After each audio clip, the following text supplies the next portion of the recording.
Ayan, Christmas. Magluluto tayo. Nagluluto ako ng kinamatisang itlog. Ano ba yun? Ginisang itlog na may kamatis. Ayan. Yan ang Christmas ulam namin. Ayan. Nagtre-cravings kasi ako sa sa kamatis. Ayan. Kaya yan ang niluto ko. Ayan. Patutuyuin ko to. Patutuyuin para mas masarap. Ganito ang Christmas sa amin. December 25 ngayon. Boring. Walang magalahan. At kanina. Ayan. Luto-luto. Hindi naman ako pwedeng ayaw nila ng spaghetti dito sa bahay kasi araw-araw halos kumakain sila ng spaghetti carbonara. Kung naisipan nilang kumain, parating may stock ako ng pasta rito at spaghetti. Ayan. Kaya gulay naman tayo ngayon December 25. Wala kaming handa kagabi kasi natulog na kaming maaga. Anak ko natulog mga alas 11. Ako naman hindi naman ako natulog ng alas 11. Pinalampas ko naman yung December 25 bago ako natulog. Para naman gising ako buong New Year. Ayan. Natulog ako alauna. Nanood muna ako ng mga palabas sa YouTube. Tapos nagsasayang din ako. Ayan. Tapos yung sinain ko, naghanda na ako ng may kanin akong hindi naubos kahapon. Ayan, iinit ko na lang sa microwave. At para ayan, yan tayo. Ayan. Mas masarap kasi ang kamatis na na medyo tuyo. Tapos nilagyan ko ng dalawang itlog. Dami kong biniling kamatis. Gusto, paborito kasi ng anak ko kamatis Agahan niya, mag-slice ka lang. Kakainin niya to, kahit na yung fresh ang gusto niya, lagyan niya ng kunting asin. Tapos, ang inagahan niya kanina, pritong itlog na may toast bread. Tapos, in-slice na kamatis ganyan. I-slice, hindi, ayaw niya ng nilutong ganito. Gusto niya yung fresh. Ayan. Itong lutong to, gusto ng asawa ko, tsaka ako. Asahan ko yung anak ko, hindi kakain ito. Para sa akin mag-asawa lang. Ang kinakain niyan, ayan yung pork chop. Ayan, gusto niya yung parang sa atin na pork chop na binabad sa suka na, ipreprito mo. Sarap na sarap siya. Parati siyang umu-order sa akin. Diba? Ayan. Ano ba ngayon? Mag-recreate New Year na napalampas na natin yung Christmas. New Year naman. Ayan, asahan ninyo sa New Year. Parang binumba ang maliit na taon na ito. Kasi putok doon, putok dito. Akala mo kung may nagbobombang taga ibang bansa ang lakas-lakas.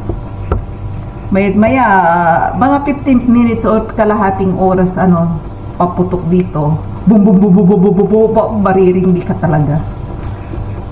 Maganda naman, mabubusog yung mata mo sa mga paputok. Maganda pagtingin mo ng langit, iba't ibang kulay ng mga paputok. Lalo dyan siguro sa Pilipinas, no?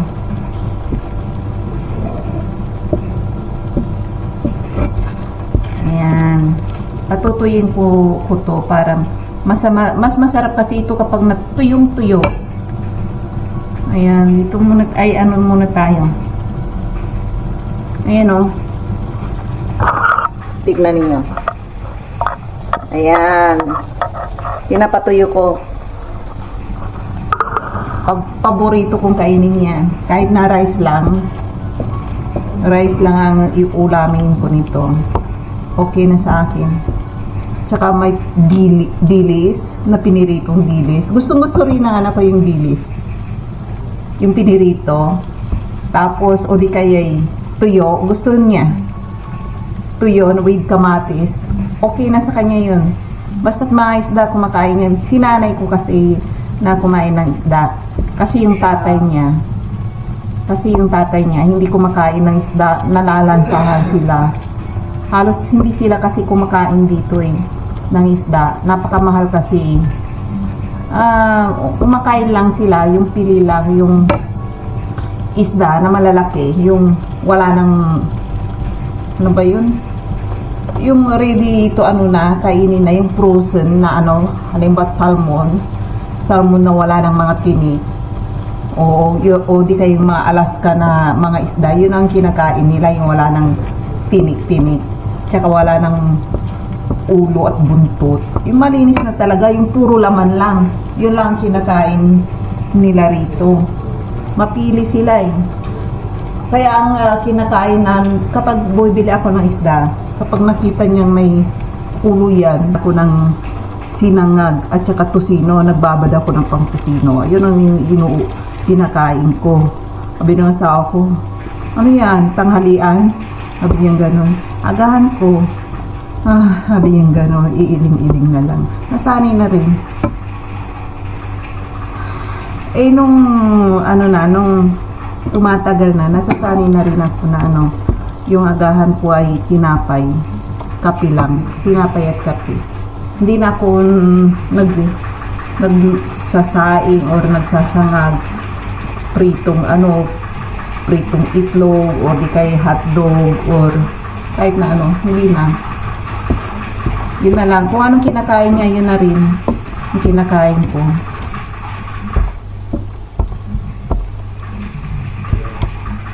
Ayan.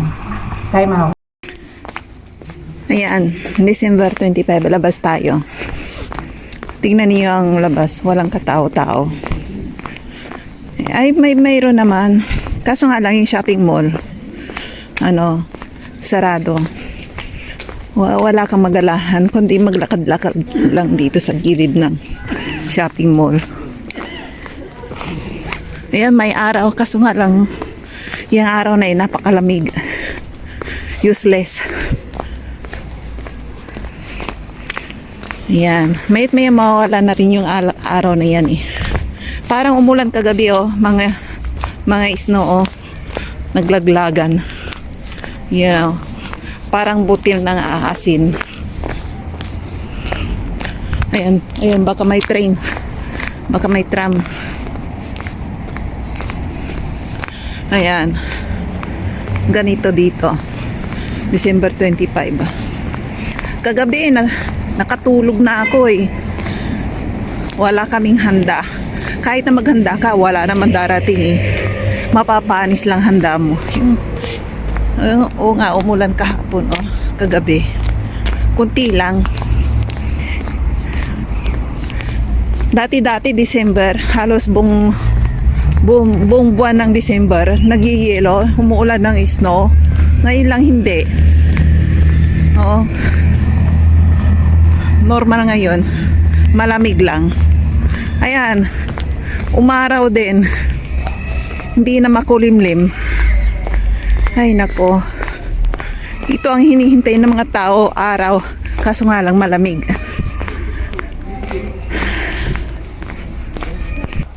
Tingnan nyo ang mga shop. Sarado lahat. Ayan. Yan, wala nagbibinta.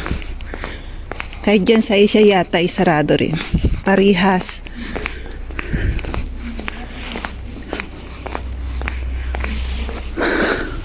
Yan, wala ng Christmas market. Pailan-ilan na lang naglalakad. May kagaya dati, ang dami. Yan. May nakita akong kondom sa daan. Baka parang may nag-anuhan kagabi dito. Tinapon na lang yung kondom. Ipapakita ko sa inyo mamaya niya. yung kampana. Parang may simbang parang may simba sa umaga. Hindi ko alam. Hindi ko pa nakikita. Uwi na kaagad ako kasi hindi ako nagpaalam. Tingnan niyo yung kondom dito. Ayan o. Ayan. Ayan. May nag-anuhan yata, tinapon na lang dito.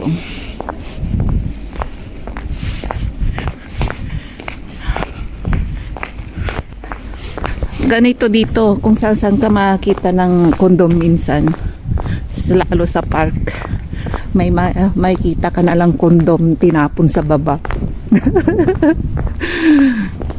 Kung minsan fresh pa ha. Ay nako, grabe ang lamig oh. May araw nga, useless naman, napakalamig. Grabe ang lamig.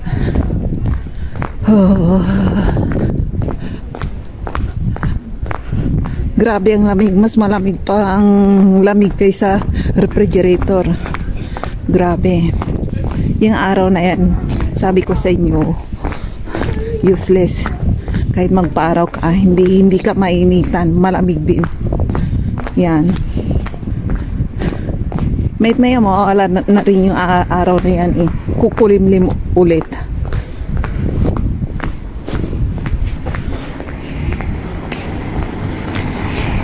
Ayan, walang mga open. Kaya buti nga nag-stock ako kahapon ng nagmamadali kaming mamalingke.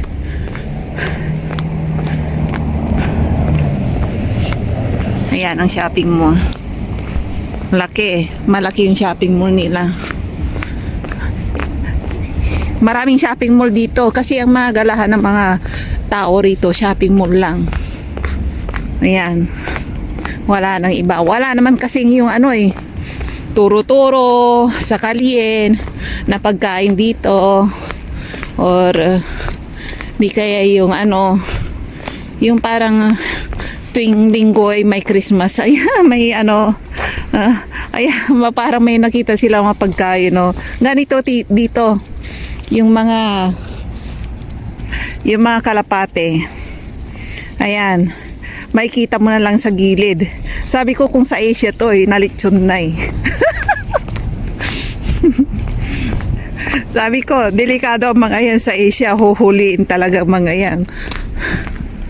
Kaya walang makikitang mga kalapati dyan sa city na yan sa Manila or kahit sa dito bawal huli ng ibon.